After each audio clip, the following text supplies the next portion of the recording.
ጤና ይስጥልኝ የተከበራችሁ የመሃል ሚዲያ ቤተሰቦች እንደምን አላችሁ? ይህ በወቅታዊና ሀገራዊ ጉዳዮች ላይ ጥልቅ ሚዛናዊና ደፋር ዳሰሳ የምናደርግበት ልዩ የትንታኔ ፕሮግራማችን ነው።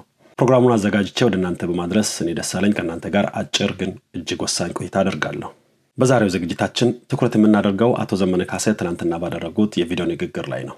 ንግግሩ ከላይ ሲሰሙት ስሜት ቀስቃሽና የነጻነት አዋጅ በመስልም በጥልቀት ስንመረምረው ግን የአማራን ሕዝብ ወደማያባራ የጦርነት አዙሪት ወደ ማህበራዊ መፈራረስና ወደ ከፋ ፖለቲካዊ ብቸኝነት የሚከት መሆኑን እንረዳለን። ይህ አካሄድ ለምን የህልውና መረጋገጫ ሳይሆን ራስን የማጥፋት መንገድ እንደሆነ ከራሳቸው አንደበት በተወሰዱ ተጨባጭ ማስረጃዎችና ከዓለም አቀፍ የታሪክ ውድቀቶች ጋር እያመሳከርን አሁኑኑ እንፈትሸዋለን። አብራችሁን ቆዩ። ሁላችንም ብንሆን ለምናወጣው ወጪ ተመጣጣኝ ንብረት ወይም አገልግሎት ማግኘት እንፈልጋለን። እንደ አዲስ እየተሰራች ባለችው ቡልጋሪያ መብራት ማረፊያዎትንና ኢንቨስትመንቱን ያድርጉ። መልካም ስማችን በሴቶች አደባባይና በእንግሊዝ ኤምባሲ በሰራናቸው ስራዎች ብዙዎች ያውቁናል። ወደ ሳር ቤት፣ ሜክሲኮ፣ ቦሌና ቄራ አዋሳኝ መንገድ ላይ ድርጅታችን ሰመር ሪል ስቴት በተመጣጣኝ ዋጋና አማራጮች ከባለ 1 እስከ ባለ 3 መኝታ ቤቶችን በማይታመን ልዩ ቅናሽ በካሬ 89 ሺህ ብር ጀምሮ በ10% ቅድመ ክፍያ እንዲሁም ከ30% ቅናሽና ስራዎትን የሚያቀላጥፉባቸው የንግድ ሱቆችን ከ25 ካሬ ጀምሮ እንዲሁም በ50% የባንክ ብድር አቅርበንሎታል። እዚህ ሳይታችን ላይ ዘመናዊ የህፃናት ማቆያ፣ የስፖርት ማዘውተሪያና ነፋሻማ አረንጓዴ ስፍራን ያገኛሉ። የዚህ ቅናሽ ተጠቃሚ ለመሆን በ0912 95 1900 አሊያም 0926 26 16 10 ላይ ይደውለው። የ50 ዓመት የጦርነት ቅዠትና የትውልድ እልቂት ከቪዲዮ እንስማ። እንደናችሁ ደህና ሰነበታችሁ። እጅግ በጣም አመሰግናለሁ። እንኳን ለዛሬው ቀን አበቃችሁ፣ እንኳን ደስ አላችሁ ማለት ፈልጋለሁ።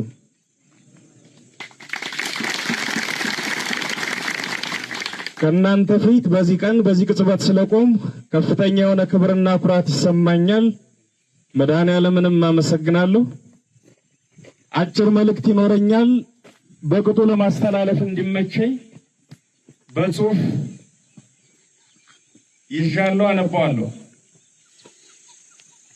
ታሪክ የራሱ ነፍስና የራሱ ረቂቅ የስሌት ቀመር አለው።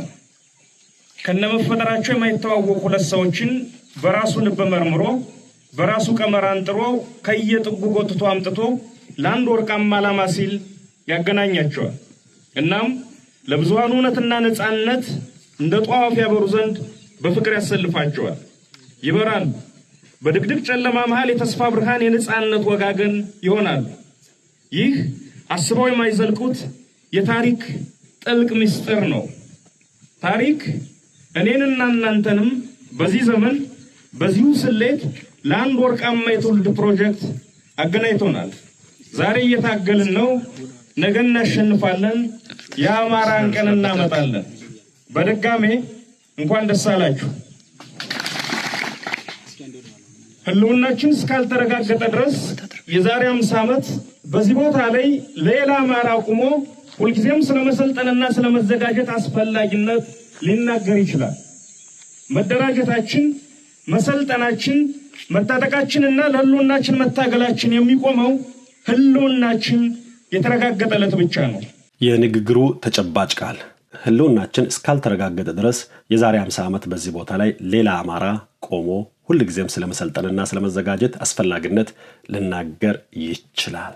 እንግዲህ ይሄ የዘመነ ንግግር ነው። የተከበራቸው አድማጮች፣ ጤናማ አእምሮና ራዕይ ያለው የህዝብ መሪ ለህዝቡ የ50 ዓመት ጦርነት ተስፋ አይሰጥም። አንድን ህዝብ ለግማሽ ምዕተ ዓመት ጦርነት ውስጥ መማገድ ማለት ሙሉ ትውልድን ማምከን፣ ትምህርት ቤቶችን መዝጋት፣ ጤና ጣቢያዎችንና የኢኮኖሚ ተቋማትን በዘላቂነት ማውደም ማለት ነው። ማያባራ ጦርነት የአንድ ማህበረሰብ የሞት አዋጅ እንጂ መቼም ቢሆን የህልውና ማረጋገጫ ሊሆን አይችልም። የስሪላንካው ታሚል ነብሮች ለ30 ዓመታት የትጥቅ ትግል ብቸኛው አማራጫችን ነው ብለው ተዋጉ። ውጤቱ ግን የታሚልን ህዝብ ለከፋ ድህነትና ስደት ዳርጎ በመጨረሻ ንቅናቄው ሙሉ በሙሉ ተደምስሶ በሽንፈት ተጠናቀቀ። መንገዱ ኪሳራ ነው።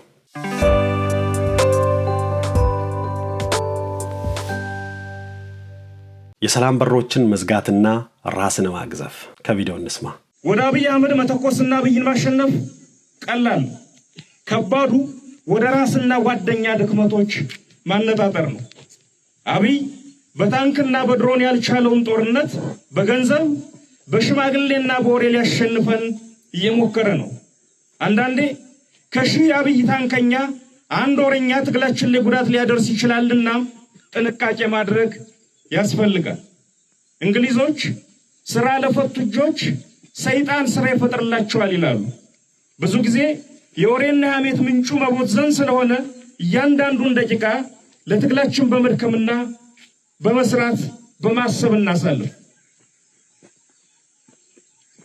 ታጋይ ወንድሞች፣ ይህ በእናንተ ላብ በወንድሞቻችሁ ደምና በህዝባችን ሲቃ የተገዛ ትግል ነው።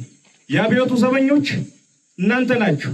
አብይ አህመድ ግን እድሎች ከተገኙ አሁንም እዛው ጨዋታ ውስጥ መሆኑንና ተስፋ ለመቁረጡን የሚያሳየው በተለይ ባለፉት 3 ወራት ውስጥ አማራውን ለመነጠል የሚያደርገው ሩጫ ነው።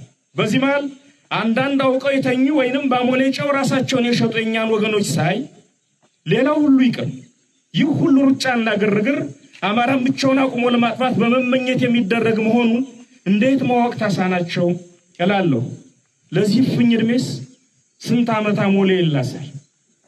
በእኔ እምነት የፕሪቶሪያ አፈራራሚዎች ዋና ግብ ጸረ አማራ ብለው ያሰባቸውን ኃይሎች አስተባብረው እየተነሳ ያለው አዲሱ የአማራ አብዮት መንፈስ ላይ ማስመት ነበር። ለጊዜው አልተሳካም። እነዚህ ኃይሎች የአማራ ልዩ ኃይል እንዲፈርስ ለአብይ ቀጭን ትእዛዝ ሰጥተዋል። ልዩ ኃይሉ ፈረሰ። ያም ሆኖ ያሰቡት ሳይሳካ እንዲያውም የፈረሰው ልዩ ኃይል ለትግሉ ልዩ ግብአት ሆነ። ትንሽ ገፋና ደፈር አድርጌ ከደመደም የፕሪቶሪያው ስምምነት በራሱ የአማራ ትንሣኤ ፍርሃትና ድንጋጤ ውጤት ነው። አማራው ባይነሳ ኑሮ የፕሪቶሪያ ስምምነትም አይፈጠርም ነበር። ለዚህ ነው አንዳንድ ወገኖች የአማራ የህልውና ትግል የዘመናት ፍጅትና መጎሳቆል ውጤት መሆኑን ረስተው በፕሪቶሪያው ስምምነት ምክንያት የተፈጠረ ኩርፊያ የወለደው ሊያስመስሉ ሲሞክሩ ሲታይ አስቂኝና አስተዛዛቢ የሚሆነው። ፕሪቶሪያ የአማራን ትግል አልወለደም። የአማራ መነሳት ፕሪቶሪያን ወለደ እንጂ። ቆላም ነፈሰ ደጋ ጨዋታውን በደም ተጫውተነዋል። ስርዓቱንም እንደተረገመበት ሰይጣን አፍዝዘን አስቀምጠነዋል። እጣ ፋንታውንም በምንወስደው ቀጣይ ሙሉ ለሙሉ ገፍቶ የመጣል እርምጃ ላይ እንዲወሰን አድርገነዋል። የዚህ ትብብር ስኬትና ውድቀት ግን የሚቀጥሉት ብዙ ዓመታት የእርስ በርስ እልቂት ወይንም ሰላምና ልማት ማለት እንደሆነ ሁላችንም ልንገነዘብ ይገባል። አብይ በታንክና በድሮን ያልቻለውን ጦርነት በገንዘብ በሽማግሌና በወሬ ሊያሸንፍን እየሞከረ ነው። ፕሪቶሪያ የአማራን ትግል አልወለደም። የአማራ መነሳት ፕሪቶሪያን ወለደ እንጂ። እነዚህ የዘመነ ቃላት ናቸው። በየትኛውም የዓለም ታሪክ ያለ ዲፕሎማሲና ጠረጴዛ ዙሪያ ድርድር አሸናፊ የሆነ ኃይል የለም። ዘመነ ካሴ ግን የአገር ሽማግሌዎችና የሰላም ጥሪን ከድሮንና ታንክ ጋር እኩል በጠላትነት ፈርጇቸዋል። የፕሪቶሪያውን ዓለም አቀፍ ስምምነት በእኛ መነሳት የመጣ ነው ማለታቸው ቡድኑ ራሱን ከተጨባጭ የኃይል ሚዛን በላይ ምን ያህል አግዝፎ እንደሚያይ የሚያሳይ ሀቅ ነው። ሽምግልናን የጠላና ራሱን ያገለለ ቡድን ፍጻሜው ውድቀት ብቻ ነው። የአንጎላው ዩኒታ መሪ ጆናስ ሳቪምቢ የሰላም ድርድሮችን አልቀበልም በማለቱና ራሱን ከዓለም አቀፍ ማህበረሰብ በማግለሉ በመጨረሻ ራሱ ተገድሎ ድርጅቱን ፈርሷል።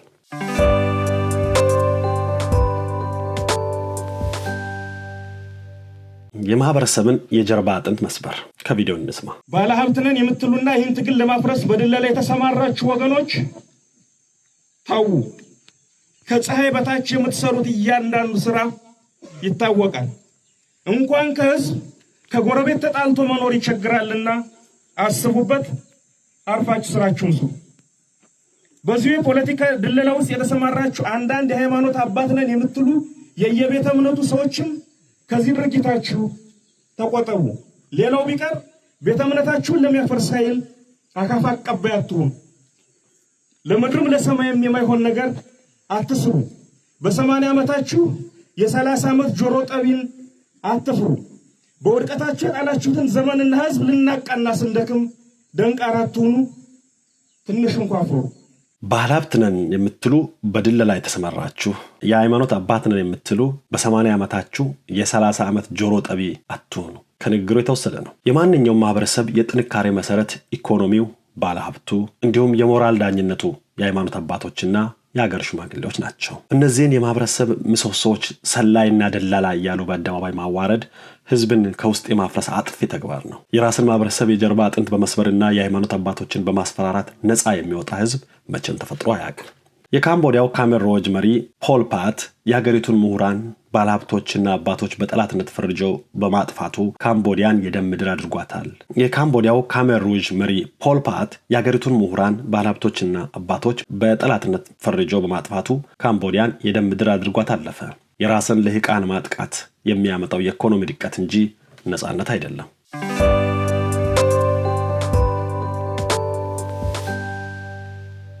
የደመከል ብዛቻና የወንድማማቾች እልቂት ቪዲዮን ሰምተን እንምጣ። ለሚሊሻ መደበኛና አድማ ብተና ፖሊስ አባላት በራሳችሁ ጸብ ውስጥ የጠላት ዱላም ገላጋይ መሆን ታሪክ የማይረሳው ክህደት ነው። ወደ ወገኖቻችሁ ኑ፣ ያለበለዚያ ዕጣ ፈንታችሁ አንደኛው ተራራ ስር ወይ አንዱ ጎዳና ላይ ደመከል መሆን ነው። አሁንም ቢረፍድም አልመሸምና ወደ ወገኖቻችሁ ኑ። በእኛ በኩል እንደ ወንድምና እንደ አባት እንቀበላችኋለን። ለሚሊሻ መደበኛ ወደ ወገኖቻችሁ ኑ፣ ያለበለዚያ ዕጣ ፈንታችሁ እንደኛው ተራራ ስር ወይ አንዱ ጎዳና ላይ ደመከልብ መሆን ነው። ይህ ንግግር የቡድኑን አፈናና አምባገነናዊ ባህሪ ቁልጭ አድርጎ ያሳያል። በአማራ ክልል ውስጥ የተለየ የፖለቲካ ወይም የሥራ መስመር የመረጡ የጸጥታ አባላት ደመከልብ ትሆናላችሁ ብሎ በሞት መዛት ቀጥተኛ የሆነ የእርስ በርስ እልቂት ነው። የእልቂትም አዋጅ ነው። የራስን ወንድም በማሳደድ የተለየ ሐሳብን በማፈንና በማስፈራራት የሚመጣ አንዳች ዲሞክራሲ የለም። የሚያመጣም መጠፋፋትን ብቻ ነው። በአልጄሪያ በ1990ዎቹ የተነሳው ጂአይኤስ የተባለ ታጣቂ ቡድን የተለየ ሐሳብ ያላቸውን የራሱን ህዝቦች ከሃዲዎች እያለ ማረድ በመጀመሩ የህዝቡን ድጋፍ ሙሉ በሙሉ አጥቶ ከውስጥ ተበልቶ ጠፍቷል።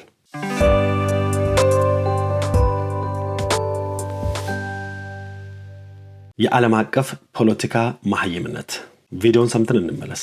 ለዓለም አቀፉ ማህበረሰብ በሙሉ ዛሬ ከቢገን ቁሞ የሚገኝ ብሔራዊ ጥቅም ነገ ከቀጠናው የሚሆነች ትልቅ ብሔራዊ ኪሳራን ያመጣባችኋልና ከእውነት ከፍትህና ከነጻነት ኃይሎች ጎን ቁሙ።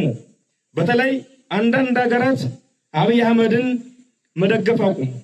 አብይ አማራን ሲፈጅ የትግራይን፣ የኦሮሞን፣ የጋምቤላን፣ የሲዳማን፣ የጉምዝን፣ የቤንሻንጉልን፣ የአፋርን፣ የሶማሌን፣ የጉራጌን በአጠቃላይ የሀገሪቱ ህዝብ ላይ እሳት ለኩሶ እያቃጠለ ቁሞ መመልከት ነገ ዓለም ቢጮህ የማይፈታው ቀጠናዊና ዓለም አቀፋዊ ምስቅልቅል ይፈጥራልና አስቡበት።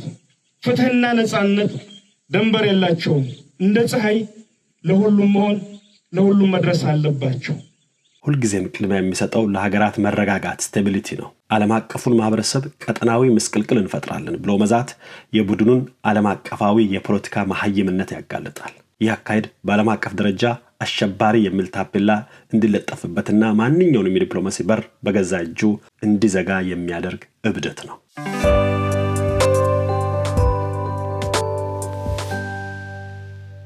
የተከበራችሁ የመሃል ሚዲያ ቤተሰቦች መረጃዎቹ የቪዲዮ ደቂቃዎችና ያቀረብንላችሁ ትንታኔዎች ግልጽ እንደሚያደርጉት የዘመነ ካሴ ንግግር በመገንባት ላይ ሳይሆን በማፍረስ ላይ፣ በእርቅ ላይ ሳይሆን በበቀል ላይ፣ በፖለቲካዊ ብልሃት ሳይሆን በስሜታዊነት ላይ የተመሰረተ ነው።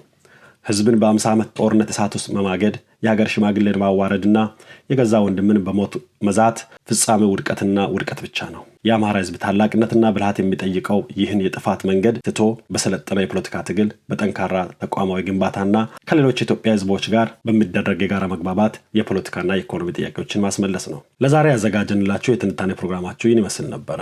ይህ መንገድ ነጻነት ያመጣል ወይስ ህዝብን ወደ ባሰ አዘቅት ይከታል? ሐሳብና አስተያየቶቻችሁን ከታች ባለው የኮሜንት መስጫ ላይ አስፍሩልን። ውይይታችንን እንቀጥላለን። ፕሮግራሙን በማዘጋጀትና በማቅረብ ደሳለኝ አብሬያችሁ ቆይታ አድርጌያለሁ። ቪዲዮውን ላይክ፣ ሼር እና ሰብስክራይብ በማድረግ አብሮነታችሁን እንድትገልጹ እየጠየቅኩ በሌላ ፕሮግራም እስክንገናኝ ቸርን ሰንብት። ሁላችንም ብንሆን ለምናወጣው ወጪ ተመጣጣኝ ንብረት ወይም አገልግሎት ማግኘት እንፈልጋለን። እንደ አዲስ እየተሰራች ባለችው ቡልጋሪያ መብራት ማረፊያዎትንና ኢንቨስትመንቱን ያድርጉ። መልካም ስማችን በሴቶች አደባባይና በእንግሊዝ ኤምባሲ በሰራናቸው ስራዎች ብዙዎች ያውቁናል። ወደ ሳር ቤት፣ ሜክሲኮ፣ ቦሌና ቄራ አዋሳኝ መንገድ ላይ ድርጅታችን ሰመር ሪል ስቴት በተመጣጣኝ ዋጋና አማራጮች ከባለ 1 እስከ ባለ 3 መኝታ ቤቶችን በማይታመን ልዩ ቅናሽ በካሬ 89 ሺህ ብር ጀምሮ በ10% ቅድመ ክፍያ እንዲሁም ከ30% ቅናሽና ስራዎትን የሚያቀላጥፉባቸው የንግድ ሱቆችን ከ25 ካሬ ጀምሮ እንዲሁም በ50% የባንክ ብድር አቅርበንሎታል። እዚህ ሳይታችን ላይ ዘመናዊ የህፃናት ማቆያ፣ የስፖርት ማዘውተሪያና ነፋሻማ አረንጓዴ ስፍራን ያገኛሉ። የዚህ ቅናሽ ተጠቃሚ ለመሆን በ0912 95 1900 አሊያም 0926 26 16 10 ላይ ይደውለው።